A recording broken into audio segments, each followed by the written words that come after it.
Mayapaldo, Pampanga. Magandang araw, Central Luzon. Humahalili ang inyong lingkod, Paolo G. Santos, kay Kuya Justin Dizon.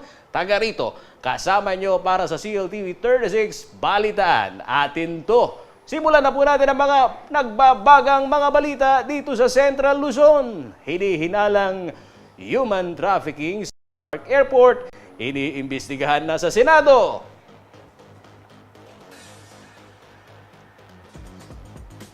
Indigent job seekers ipinapanukalang mabigyan ho ng 20% discount sa mga dokumento mula sa gobyerno. Drug den sa Mabalacat City, sinalakay ng PIDEA. Solar Farm Project dito ho sa New Clark City, bukas na sa mga interesado. Biden.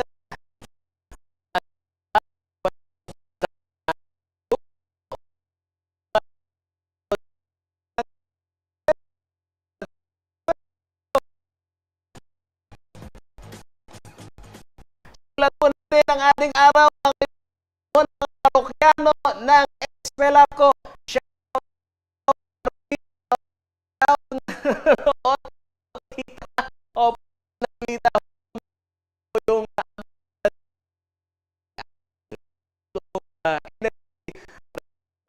Yung ipinagpos ng PRC ang pag-refund sa San Fernando Electric Light and Power Company Incorporated, mga kaibigan, itong Espelapco ng higit 654 million pesos sa mga consumer refund.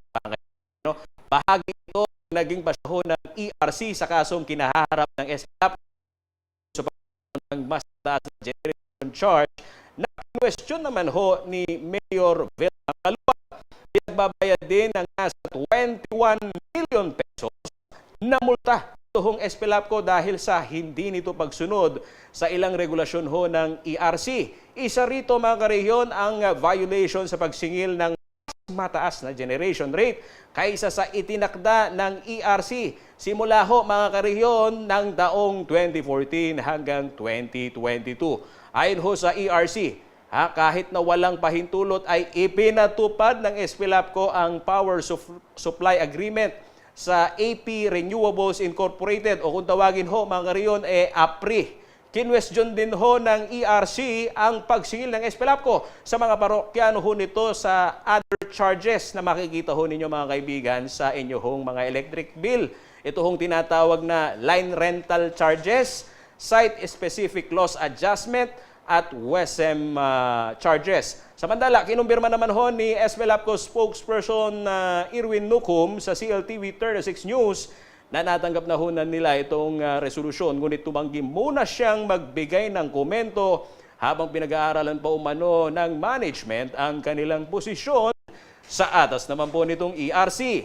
Napagkalooban din ng kopya ng desisyon ng ERC si Mayor Caluag bilang aktibong umusisa sa power rates adjustment na ipinatutupad ng Espelapco.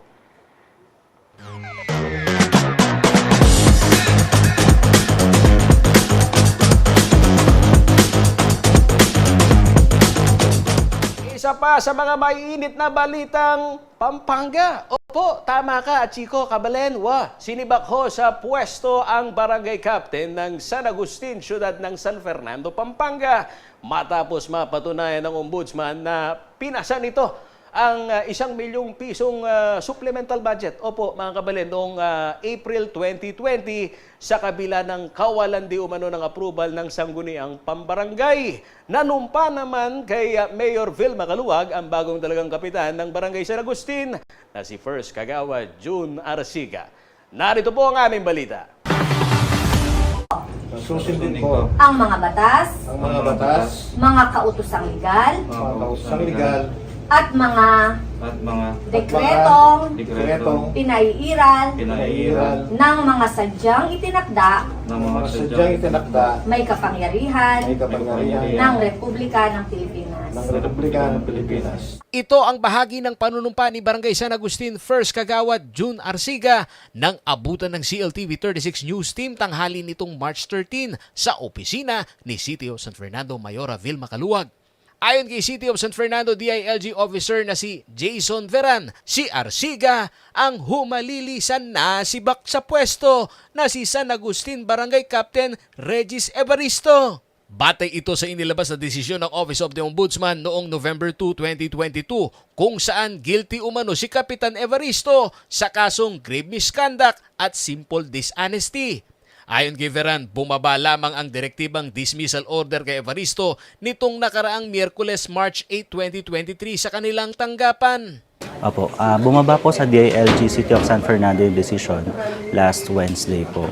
So that was March 8. Doon po tatanggap ng aming pong opisina yung implementation po for the dismissal of former punong barangay Regis Evaristo. Immediate and executory ho yun. Yes po. What's very unique po dito sa order is wala po siyang implementation period na nakalaan po for the said order. So immediate po natin siyang in-implement. Nag-ugat ang kaso sa higit 1 milyong supplemental budget noong taong 2020 na pilit umanong ipinasa ng punong barangay kahit walang quorum ang konseho. Kasong administratibo at kriminal ang isinampa sa kanya ng mga complainant na barangay kagawad sa San Agustin, sina Kagawad Christopher Manlutak at Kagawad John Miguel Laus. Gayon na rin si Kagawad Abigail Mercado at Emerito Carrion. Based po on the decision, upon the recommendation po of the Ombudsman, there will be 2 other counts po of criminal charges po that will be liable po against the party, pero upon action po ito by the complainants. Paglilinaw naman ni Kagawad Manlutak na malayong politika ang kanilang isinampang kaso dahil pandemic noon at wala pang usapin sa eleksyong pambarangay. Isipan ko po malawot yagat ang salitang politika. Uling pinail niya po in case that was June 24, 2020. Masyado pong malawot na alayang bahid sigurong kule politika. Samantala, malaki naman ang tiwala ni Mayora Vilma Caluwag sa bagong talagang kapitan na si Arsiga, lalo na pagdating sa pagpapatupad ng mga programa sa city government. Manuala kung mag-obra yung masalese, syempre, bakan ta, akit da naman ding tao sa Agustin na deserving yun. So, at po kanyan kaya akit tamo nung makanan yung mag-perform at manwala na ako man ding kagawad na makasuportala naman kayo. Kilalang kaalyado ni dating Kapitan Evaristo ang bagong upong barangay captain na si June Arsiga. Ayon sa kanya, ipagpapatuloy niya ang mga programang iniwan ng dating punong barangay.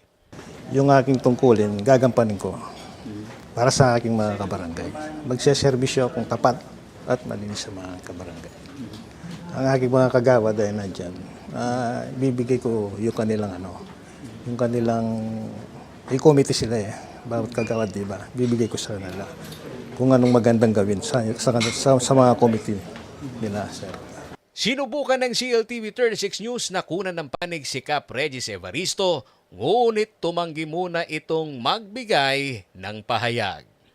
Ako si Paulo G. Santos, taga rito kasama nyo para sa CLTV 36 News, atin to. Sa ibang mga balita, mga kanayon, bilang bahagi ho ng pagdiriwang ng Buwan ng Kababaihan at paggunita ho sa araw ng mga buntis 2023, ang pamahalang lungsod ho ng Mabalacat. Shout out, opo, ito hong Population and Gender and Development Office ay nagsagawa ho ng mga seminar sa 4 na rural health unit dito naman ho sa syudad. Ang aktibidad ay nakaangkla ho sa temang paglingap kay nanay tungo sa malusog at ligtas na pagdadalang tao. Nakasentro ang mga lecture sa maternal and child care, first 1,000 days and breastfeeding, family planning, sexually transmitted diseases at HIV awareness. Nasa 100 ho mga karayon na buntis at mga kababaihan mula ho sa 27 barangay ng Mabalacat ang sumali ho sa seminar. Ang nasabing aktibidad ay naglalayong tiyakin ang malusog na pagbubuntis at ligtas na panganganak. Wastong pangangalaga sa bata at upang maiwasan ang mga problemang pangkalusugan. Gayon na rin ho ang isinusulong nito na pagpapaigting ho sa mga serbisyong makukuha sa rural health units. Alinsunod ho yan sa layunin ng National Safe Motherhood Program and Sustainable Development Goals on maternal health. Inaasahan naman ho ng lokal na pamahalaan na mapabuti ang maternal, neonatal at child health. Gayon din ang upang mabawasan ho ang mga nasasawi na mga nanay at mga sanggol. Ito ay sa pamamagitan ho ng pagbibigay ng libreng prenatal at postnatal consultation. Ito pong IEC materials ng wastong nutrisyon, gayon din ng kaukulang mga laboratory tests na kailangan upang matiyak na ligtas at malusog ang pagbubuntis.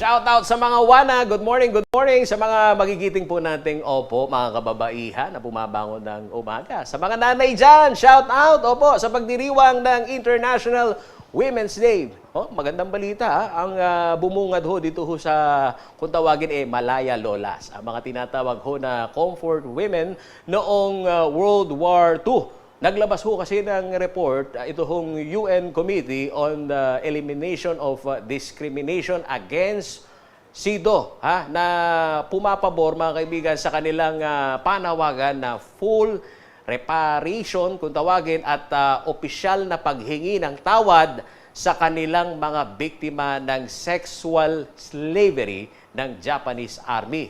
Hiling nila kay Pangulong Bongbong Marcos mga kariyon, bigyan sila ng hustisya batay sa desisyon na inilabas ho ng United Nations Women's Rights Committee. Narito po ang balita. Naglabas na ng desisyon ng United Women's Rights Committee pabor sa reklamo ng Malaya Lolas na hindi pagtugon umano ng gobyerno ng Pilipinas na mabigyan sila ng hustisya sa pamamagitan ng full reparation at paghingi ng tawad sa kanila ng gobyerno ng Japan. Ang Malaya Lolas ay biktima ng sexual slavery ng mga sundalong Hapon at ginawang comfort women noong World War II. Batay sa naging pag-aral ng United Nations Committee on the Elimination of Discrimination Against Women o UNCIDO, nabigo ang bansa na ipaglaban ang karapatan ng Malaya Lolas na mabigyan ng karampatang hustisya ang kanilang sinapit sa kamay ng Japanese Army. Inilabas ng UN ang desisyon nitong March 8, mismong araw ng selebrasyon ng International Women's Day. Ayon sa SIDO, dahil sa kabiguan ng bansa na ipaglaban ang hustisya para sa mga biktima, nagpapatuloy ang diskriminasyon sa Malaya Lolas ngayong halos 7 dekada nang natapos ang digmaan noong 1945. Pinaninindigan umano ng gobyerno ng Pilipinas na wala ito sa posisyon na tumanggap ng kompensasyon matapos pagtibay ng Treaty of Peace sa pagitan ng bansa at Japan noong 1956. Nasa humigit kumulang 100 umano ang mga comfort women ito mula sa Mapaniki, Candaba, Pampanga, ngunit marami sa kanila ang yumauna.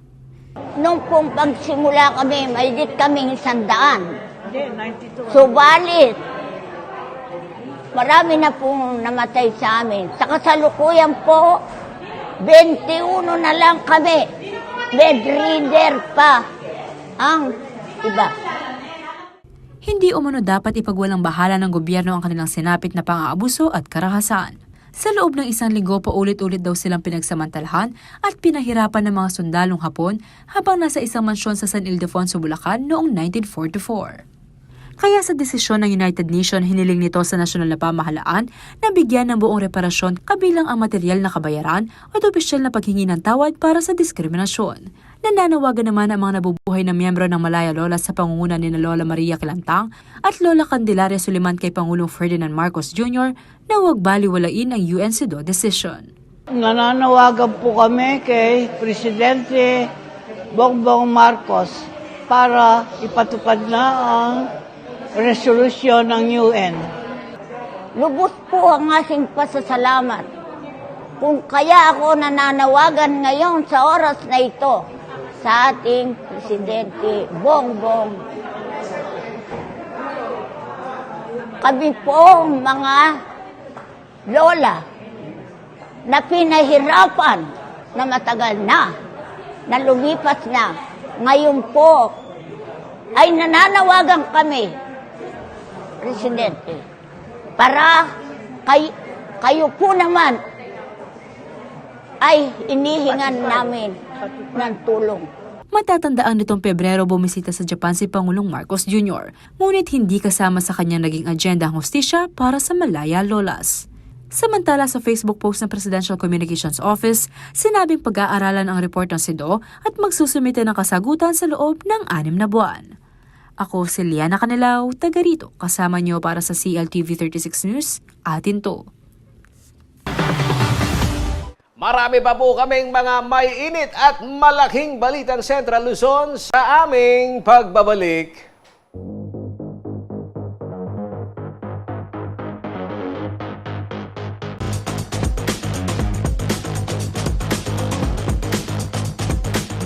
Babalik po ang CLTV Balitan. Shoutout muna tayo mga kaibigan, lalo-lalo na dun sa mga nagdiriwang ng kanilang birthday. Opo, si Bishop Lavarias, ha? Si Bishop Dong, birthday ho niya ngayon. At sa lahat ho ng mga nakatutok ho sa amin, habang pabiyahe, naghahanap ng trabaho at nag-aasikaso ng kanilang mga dokumento, anuman ho ang inyong inaasikaso, ayan, tumutok ho kayo sa ating pong balitaan. No? Gayon na rin. Ayan, shoutout dito sa maaga pa lang na nag-text. Ay, andyan ho daw at kumukuha ho sila ng renewal ng kanilang lisensya sa LTO. Shoutout, no? Oh, watch out sa mga fixer. Shout out sa mga fixer. Henry. Opo, mga kaibigan, ito po ang ating ikalawang sigwada ng balitaan. Aprobado na sa House Committee on Poverty Alleviation ang panukalang batas, mga kariyon, na mabigyan ho ng 20% na diskwento ang mga mahihirap na job seekers. Ipapataw ito sa mga dokumentong kukunin sa tanggapan ho ng gobyerno gaya ng NBI clearance at police clearance. Darito po ang balita. Pang-apat na beses na kumuha ng NBI clearance si Alden Balboa. Ito ang kwento niya sa CLTV News Team. Makaraan itong magsadya sa regional office ng NBI dito sa siyudad ng San Fernando, Pampanga, umaga nitong Biyernes, March 10. Wala siyang angal sa presyong higit 200 piso dahil ito raw ang nakagawian niya tuwing mapapasuna ang kontrata at maghahanap muli ng ibang mapapasukan. Magkano binayaran natin? 200 plus po pag-apply po sa trabaho. Hindi, ayos lang naman po para rin naman po para sa amin din naman po yung kinukuha din namin. Si Ronald Batas naman na newly graduate, masayang ikinwento sa news team na napakinabangan nito ang First Time Job Seekers Assistance Act o RA 11261. Ang batas na nagbibigay ng pribilehyo na maging libre sa kanilang hanay na bagong aplikante ang government clearance. Wala po. Dahil first job seeker ako, wala po akong binayaran. Sa implementasyon ng batas simula noong taong 2019, libre hindi lamang sa newly graduate kundi pati na sa out-of-school youth ang pagkuha ng mga sumusunod mula sa police clearance hanggang sa barangay clearance, medical certificates from government clinics and hospital, NBI certificate, birth certificate at marriage contract, tax identification number o TIN, transcript of records from state universities and colleges, and Unified Multipurpose ID Card o UMID ID. Pero may exemption ito sa mga aplikante ng Professional Licensure Exam, pasaporte, authentification sa DFA at CSE examination at driver's license. Kaya si Therese na isang estudyante abroad, nagbayad ng 300 piso na nasa kategoryang immediate release sa NBI. Nagbayad po ako para po ma-expedite po upang po maproseso po mabilis at makuha ko na po agad. Nahalagang 300 pesos po. Ang isa sa layunin ng batas ay tugunan ang 1.3 million average newly graduate o first-time job seekers na Pilipino sa bansa. Pero ayon kay Pampanga 4th District Representative Ana York Bondok, kailangang mas palawakin pa ang sakop ng batas. Kaya bilang Vice Chair ng Poverty Alleviation Committee ng Kongreso, naipasa na umano nila sa committee level ang panukalang batas na 20% discount sa mga indigent job seekers sa lahat ng mga dokumento na kasama sa mga job requirement. Ito ang kabalikat sa Hanap Buhay Act. There's now, pumasa na po sa committee ang 20% discount po sa mga marriage certificate, birth certificate, lahat po na kailangan nyo to get a job. That includes NBI, police clearance. So kung indigent po kayo, naghahanap po kayo ng trabaho, the government will give you a 20% discount. Sa ilalim ng panukalang batas, 20% discount ay ipapataw para sa barangay clearance, NBI clearance, police clearance, medical certificate, civil service commission certificate of eligibility at iba pang government document na hinihingi ng employer. Samantala, sa press briefing ni PSA Yusek Dennis Mapa noong March 9, 2023, relatibo ngayon ang pagbaba ng bilang ng mga nagtatrabaho sa construction industry. Ito ang karaniwang trabaho ng mga maralitang Pilipino na malimit ay contractual ang trabaho. So ito nakikita natin sa ating datos, no. So ito ay seasonality. Although nakita namin na yung ating source ng unemployment ay nandito sa construction, sources of unemployment. Ito ay nasa construction, fishing and aquaculture. Construction talaga ang pinakamataas, 557,000. Sa ulat ng PSA, nasa 2.37 million Pilipino ang wala pa ring trabaho as of January 2023. Ito raw ang kailangang pakitunguhan ng gobyerno upang mabigyan sila ng oportunidad na makakita ng empleyo na Pilipino ang walang trabaho as of January 2023 sa first quarter ng taon. Ako si Paulo G. Santos, taga rito kasama nyo. Para sa CLTV 36 News, atin to.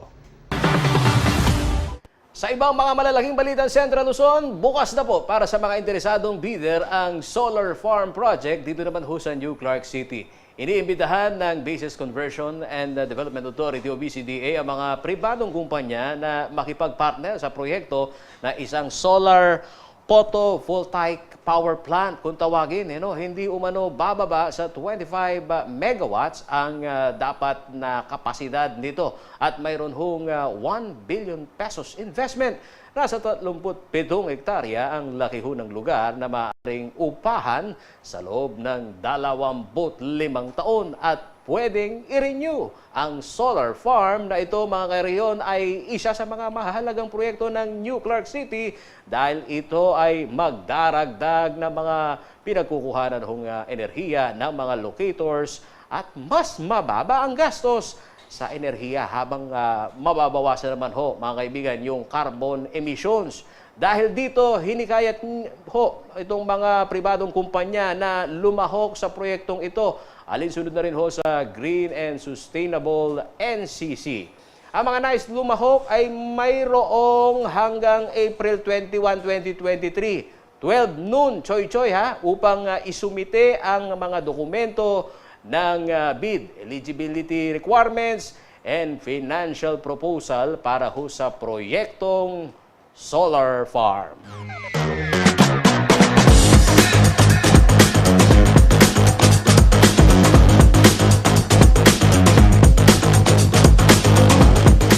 Mahinit ng panahon. Oo, Arvin, yung mga nanonood sa atin dyan, nakabilad sa araw, shout out yung mga magigiting na alin, ha? Itong mga traffic constable, napakasipag niyan, Choy-Choy, ha, Paris Hernan. Shout out sa inyo at panay ang like, panay ang share dito sa ating live streaming. Opo, makibalita kayo. Ito hong balita ho namin, isang taon na ang nakalilipas, mga kaibigan, ng opisyal ho na buksan. Ito hong Don Honorio Ventura State University ang kanilang School of Law upang makapagbigay ng legalidad at abot kayang legal education.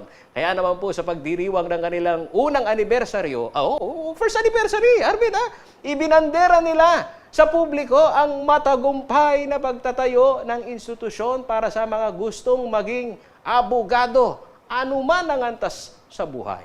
Magbabalita ho si Angelica Cara.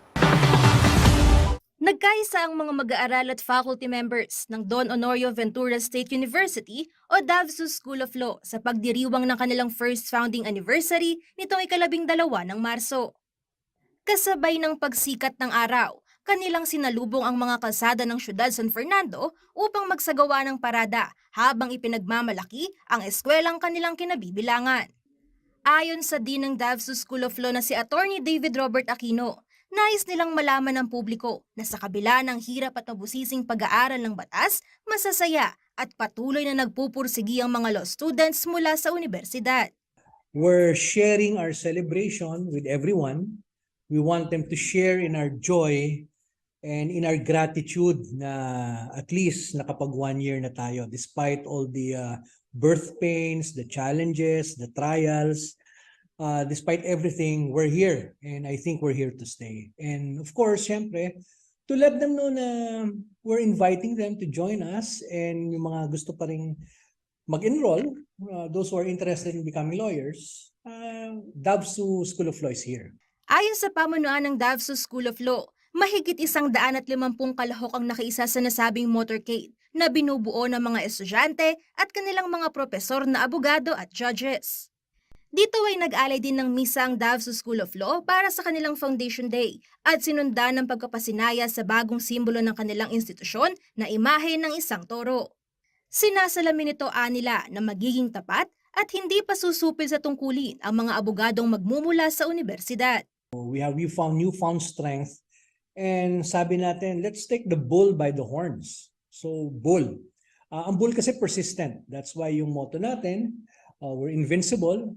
Not because we are super strong, but because when we fall, we rise up. Although he is competent, he has all the skills needed to become a good lawyer, he also has the moral compass that he needs in order not only to be the best lawyer, but to be a humane and good lawyer. Samantala, nagagalak naman si Aquino na naging matagumpay ang paggunita ng kanilang kauna-unahang anibersaryo. Lubos siyang nagpapasalamat sa mga nagpahayag ng suporta upang maisakatuparan ng bawat aktibidad na aniyay magiging bahagi na ng kasaysayan ng Davsu at maging ng buong Pampanga. And everybody from the faculty, from the administration, and most especially from the students. The success, we wouldn't be successful kung wala yung participation ng students. And I was surprised that the students were there. They were there 100%, may dedication, and they were happy. You can see naman from their smiles, from their laughter, and how they joined the activity na masaya sila. And kung masaya sila, masaya na ako. Binuksan ng Davsu School of Law noong February 2022 sa kasagsagan ng COVID-19 pandemic sa bisa ng RA 11169 o ang batas na nagpapalawak sa mga curricular offerings ng nasabing pamantasan. Nasa 180 estudyante ang naging pioneer batch ng Davsu School of Law at ang kanilang mga pangalan ay isinilid sa isang time capsule kasama ng mga dokumento at larawan ng mga naganap sa kanilang unang Foundation Day. Muling bubuksan ang naturang time capsule matapos ang 50 taon na inaasahang magiging inspirasyon at makabuluhang kasaysayan para sa mga makasasaksi nito sa hinaharap. Ako si Angelica Cara, taga rito, kasama nyo para sa CLTV 36 News, atin to. Manatiling nakatutok at magbabalik ang CLTV Balitaan.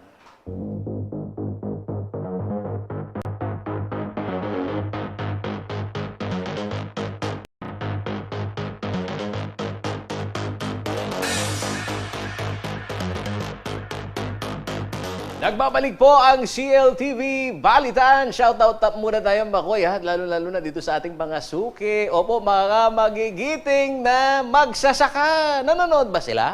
Marami kaming nanonood dyan sa area po ng Bataan. At dito siyempre sa ating mahal na lalawigan, mga kaibigan, sa Pampanga. Shoutout, yung po mga nagtatanim ng mais, nagtatanim ng palay, at mga, yung mga high value crops, Makoy, ha? Diyan sa Arayat, Pampanga. Napakasarap po, mga kaibigan. Sariwang-sariwa ang kanilang mga produkto na gulay. Ayan, gulay, makulay.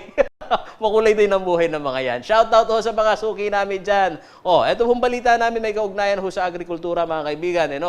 Ginagamit na ng ilang mga magsasaka dito naman ho sa lalawigan ng Bataan ang makabagong pamamaraan. Opo, mga kaibigan, tama po kayo dyan sa inyong pagkakarinig. Makabagong pamamaraan, Henry, sa pagpapatubig. Ito ang drip fertigation kung tawagin. Drip fertigation system na higit umanong epektibo para mapatas ito naman hong ani. Narito po ang balita ni JM De Jesus.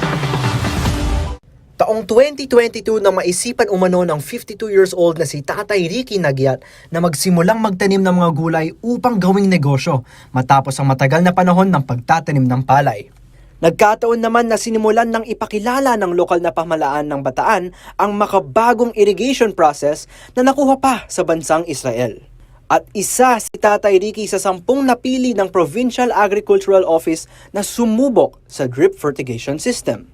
Ang drip fertigation system ay ang irrigation process na kung saan kukuha ng tubig sa ilalim ng lupa na ilalagak sa water reservoir at ipapump ang tubig gamit ang drip irrigator na siyang dadaan sa main pipe. At mula dito, didiretso na ito sa mga hose. Kaya naman ang mga itinanim ng kamatis ni Tatay Ricky makikita umano na malusog dahil pantay-pantay ang nakukuhang patubig. Ang dating 20 tons kada ektarya ng aning kamatis ay ngayon umaabot na ito sa 60 tons kada ektarya. Bukod pa dito ay mas madali umano ang trabaho. Alam ko po yung sa dati, napakatagal. Kumbaga sa kung magpapatubig ka, mano-mano, marami ka pong gagamitin na labor. Ngayon po, kahit 1 hektarya, kahit ako lang mag-isa, kaya kong patubigan. Pwede ring sabay pati abono. Bukod sa mga tanim na kamatis ni Tatay Ricky ay nagtanim rin ang kanyang mga kasamahan na magsasaka ng sibuyas at pepino na parehong naging epektibo ang resulta. Ayon naman sa provincial agriculturist na si Engineer Joanna Dizon, pangunahing layunin ng programa na padaliin at gawing mas produktibo ang trabaho ng mga magsasaka. Ito pong ginagawa natin dito sa probinsya ng Bataan po, nilalayo natin na ma-modernize ang farming dahil po sa kadahilanan na yung mga farmers po natin medyo aging na, and at the same time po ma-encourage natin yung mga kabataan. Kasi usually po ngayon ang average na age ng farmers ay nasa 57 years old na po. Kung makikita po ng mga kabataan o ng mga younger generation po natin na modernize yung farming, madali, hindi mapuputikan, hindi gaanong hirap, and yet kumikita ng malaki, I think ma-encourage natin sila na magtanim. At dahil successful ang pilot ng naturing drip fertigation system, ay magkakaroon pa ng karagdagang 45 na mga magsasaka ang gagamit ng bagong irrigation process matapos maaprobahan ang kanilang loan sa tulong ng Department of Agriculture. Nais din umano itong ipakalat ng mayroong ibang pamamaraan upang maisigurado ang ani ng mga magsasaka. Una po, etong teknolohiya kaya po natin binabahagi lalo na sa ahensya ng Department of Agriculture ay hindi naman po pang Bataan lang. Ito po kung maging successful, ilagana po natin sa maaring angkop na implementasyon ng drip sa buong bansa. So, proof of concept po to para sa ating lahat. Samantala, patuloy naman ang panawagan ng lokal na pamahalaan na sana ay tangkilikin ang mga ani ng mga magsasaka. Tangkilikin po natin ang ating mga mas sariwa na mga produkto ng ating mga magsasaka dito sa ating bansa at tulungan po natin ang ating mga magsasaka sa kanila pong pagiging bayani para po tayo lahat busog at malulusog dito po sa ating komunidad. Ako si Marco Galang, taga rito, kasama nyo para sa CLTV 36 News. Atin to. Ayan, napakaganda ng report ni Makoy, ano? At ako nagutom ako doon sa mga nakikita kong produkto. Opo, sariwang gulay, ha, Arvin? Pupunta lang tayo dito sa mga kabayanan sa Central Luzon. Marami po kami mga produkto dyan. At pinag-uusapan ho natin ito hong pagbubukas ng ekonomiya at ito hong pagbibabalik sigla. Talaga naman, ha? Opo, marami hong Kapampangan Piaglon, ha? Yung pong mga mapapanood dito. Gaya ho nitong aming balita, napuno ng sayawan, hiyawan, ang mga kalsada sa isig nagawa naman pong Kuraldal. Dito ho sa Barangay San Jose, Ciudad de San Fernando, Pampanga, bahagi ho ito mga kariyon ng 1 linggong selebrasyon ng kapistahan ng kanilang patron. Layon umano nito na mapalakas ang pananampalataya ng mga deboto kay San Jose. Para ko sa karagdagang detalye, narito ang balita ni Liana Calindao. Viva San Jose!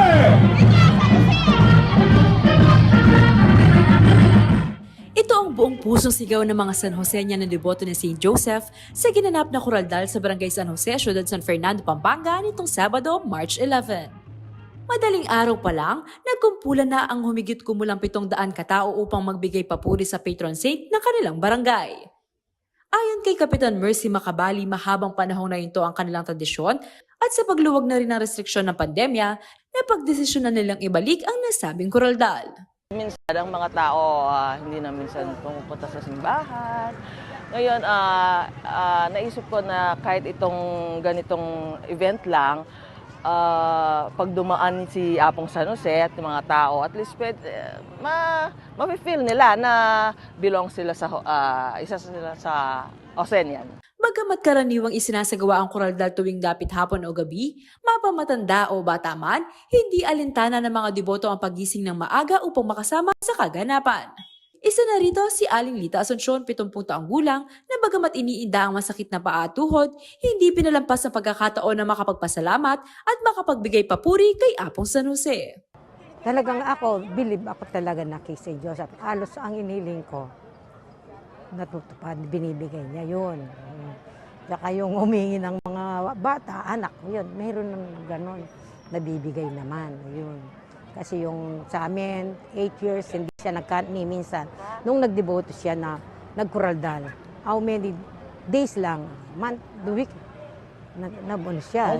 Kahit yung pamangking ko, ganon din. 3 years siya hindi pa, first time niya, nagkabuntis din siya. Isa rin umano si Giancarlo Borella sa mga saksi ng kabutihan at pagpapala ng Diyos sa pamamagitan ni Apong San Jose. Personally, yung family ko po kasi talaga, ever since na sumasali kami sa mga ganito and sa mga misa ni San Jose, may mga binibigay po silang blessings, ganun, through the intercession of St. Joseph, na nagpapatunay po na talaga na pag malalim yung pananampalataya mo, may darating na blessing sa'yo. So yun po yung parang naging mantra ng family namin, na nothing is impossible kapag may faith ka sa taas. Yun po. Ang kuraldal ay bahagi ng kanilang isang linggong preparasyon para sa pagdiriwang ng kapistahan sa darating na March 18 to 19. Ang ilan pa sa mga ikinasa at ikinakasang aktibidad ay ang street dancing at sports activities kagaya na lamang ng volleyball. Panawagan naman ni Kapitan Macabali na way mas mapalalim pa umano ng mga aktibidad ang pananampalataya ng mga San Joseñan. Para po ka rin kung kabarangay, dakal-dakal pong salamat kayong support tayo. Kang Apong San Jose, lalong-lalo na sana po ing event ni maginyang umpisa para lalo tamong sumuyo at malapit kayong kamong barangay at kang Apong San Jose. Ako si Liana Canilaw, taga rito, kasama niyo para sa CLTV 36 News, atin to.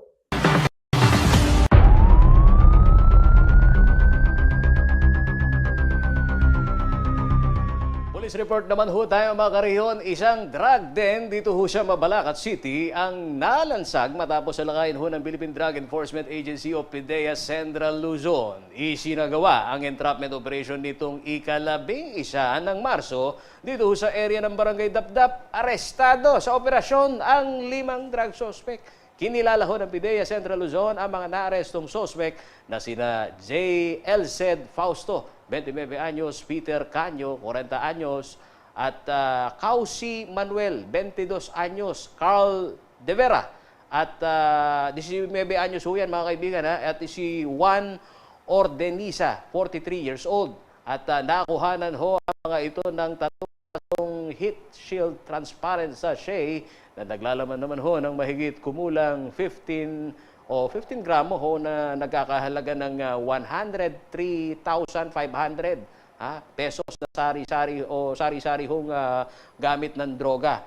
At ito ho ay buy-bus operation na may buy-bus money. Ang operasyon ay magkatuwang na isinagawa naman ho ng pinagsamang puwersa ng PDEA Tarlac at PDEA Pampanga, provincial offices at lokal na pulisya. Sasampahan ho ng kasong paglabag sa Comprehensive Dangerous Drugs Act of 2002 o ito hong Republic Act 9165 ang mga naarestong suspect.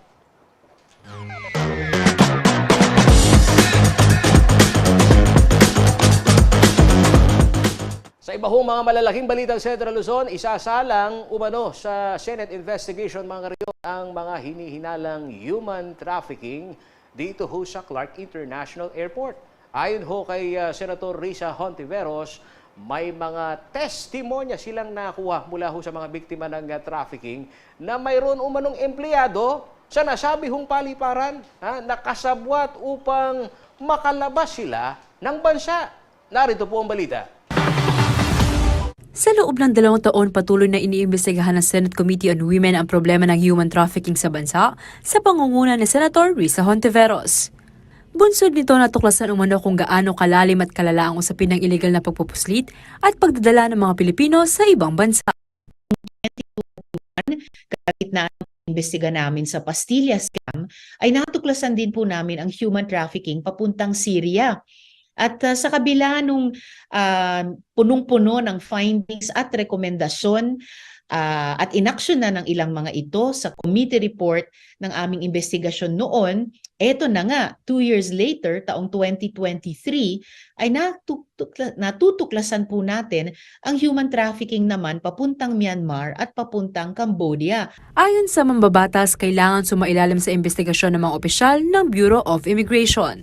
Ito'y bunsod umano ng posibilidad na may sabwatan sa pagitan ng ahensya at iligal na dayuhang grupo kaya't naipupuslit ang ating mga kababayan upang magtrabaho sa tinatawag na cryptocurrency scam. Base umano sa testimonya ng mga biktima na nakapanayam ni Senator Hontiveros, maging sa Clark International Airport ay nakalulusot ang human trafficking.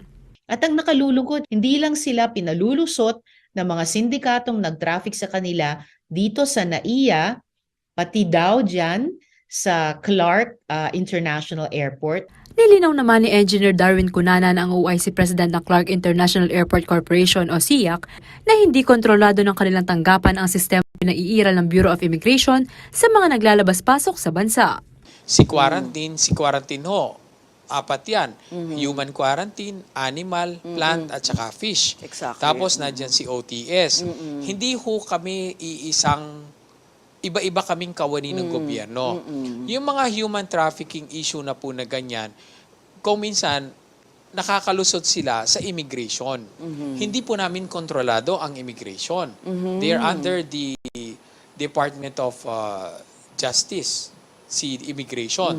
So, wala ko kaming control sa kanila kasi sila ho yung nagpoproseso ng pasahero kung kailangan sila aalis o hindi. Siniguro naman ni Terry Flores, ang spokesperson ng Luzon International Premier Airport Development Corporation o LIPAD, na nangangasiwa sa CRK na nakikipagtulungan sila sa gobyerno laban sa human trafficking.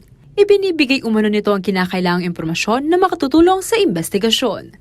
Samantala, magdaraos ng pagdinig sa Senado ukol sa nasabing issue, lalo pat malaki ang impact nito, partikular na sa Central Luzon. Ang daming kailangang ayusin, lumalabas na po yun sa aming pagdinig at asahan po ng publiko yan ay papasok sa findings at recommendations sa committee report addressed sa Bureau of Immigration, sa Department of Foreign Affairs, sa Department of Labor at Department of Migrant Workers. Matatandaan namang siniguro ni BI Commissioner Norman Tansinco sa press release na inilabas ng ahensya na hindi magpapakita ng awa ang pamunuan ng BI sa mga empleyadong sangkot sa kaso ng human trafficking. Patuloy namang sinusubukang kunan ng CLTV 36 News Team ng pahayag ang Bureau of Immigration sa Clark ukol dito. Ako si Liana Canilaw, taga rito, kasama niyo para sa CLTV 36 News, atin to. Mapali, maalinsangan, napudot, manong. Opo, kumusta po kaya ang lagay ng panahon? Alamin po natin mula ho dito sa Pag-asa Clark.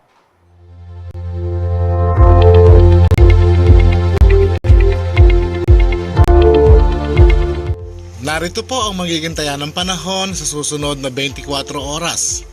Sa ngayon po ay northeast monsoon pa rin po nakakaapekto sa buong Luzon.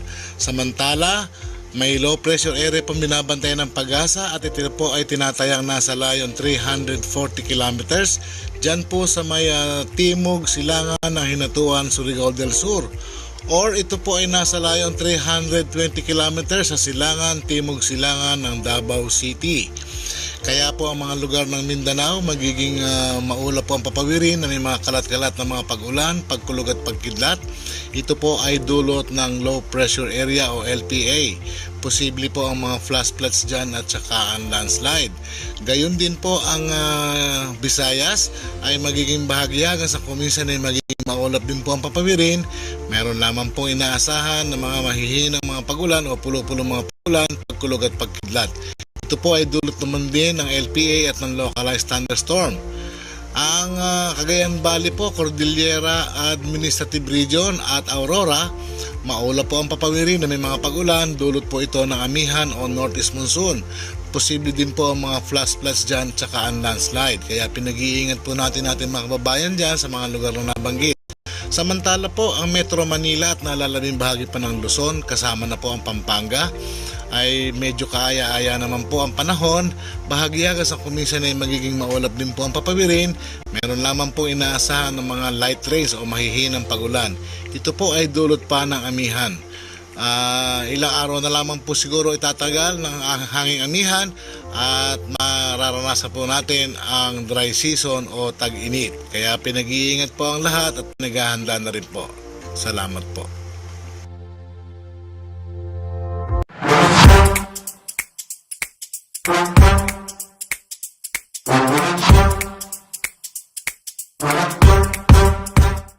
Ay, papagood vibes muna ho tayo mga kaibigan. Ang ating pong, anong tanong ngayon? Anong question for today ngayon, Arvin?